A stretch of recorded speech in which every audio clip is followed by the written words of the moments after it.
pala si MJ. Ako naman si Trina. O si Hera. Ako naman si Rhea. Ako naman Summer. Ako na naman si Shahana. Ako naman si Brendan. At welcome sa... Sana naman makabuluhang vlog! Ngayon, pag-uusapan naman natin ang isang napakamahalagang bahagi ng ating pagkatao bilang Pilipino, ang wikang pambansa at ang asignaturang May tanong ako. Sa inyong palagay, bakit kaya pinagdiriwang ang buwan ng wika? Sa iyo, Sama. Sa palagay mo. Palagay ko dahil kapakasalanan sa mga naginawa ko. Dahil sa akin, ang Pilipino ay bakit nila pinagdiriwang ang buwan ng wika dahil pinapakita nila ang pagmamahal nila sa kanilang wikang pambansa. Alam niyo ba na ang wikang Filipino ay hindi lang sa asignaturang paaralan? Ito ay puso ng kultura, pagkakakilanlan at pagkabansa. Kapag marunong kang mang-Filipino, hindi lang salita ang matutunan mo, kundi ang paraan ng pag-iisip at damdaming Filipino. Sa pamamagitan ng wikang pambansa, nagkakaunawaan tayo mula Luzon hanggang Mindanao mula sa iba't ibang kultura at wika sa bansa. So guys, samahan niyo ako magtanong sa isang estudyante kung bakit mahalaga ang wikang Filipino. Kuya, para sa'yo, bakit mahalaga ang wikang Filipino?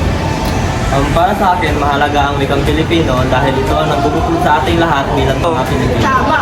Kung wala ang wikang pambansa, mahihirapan tayong magkaibigan.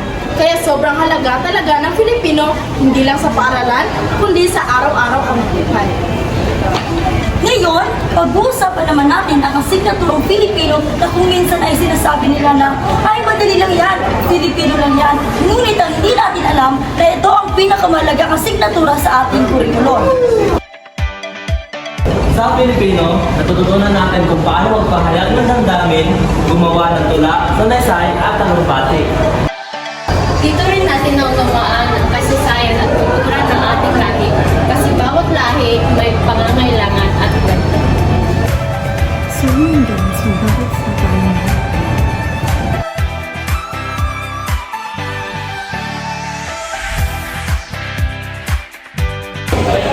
Kaya mga ka-vlog, huwag nating isipin na ang Filipino ay basta subject lang na kailangang ipasa. Lagi nating isa-isip na ito ay bahagi na ng ating pagkatao.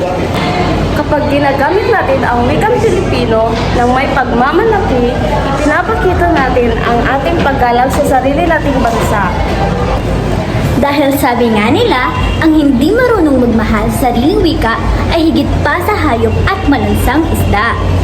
Kung nagustuhan ninyo ang vlog nito, huwag kalimutang i-like, i-share at mag-subscribe. At sa mas marami pang makabuluhang content at tandaan, maging proud sa wikang Filipino dahil dito ang ating pagkakakilanlan. Hanggang sa muling mga vlog!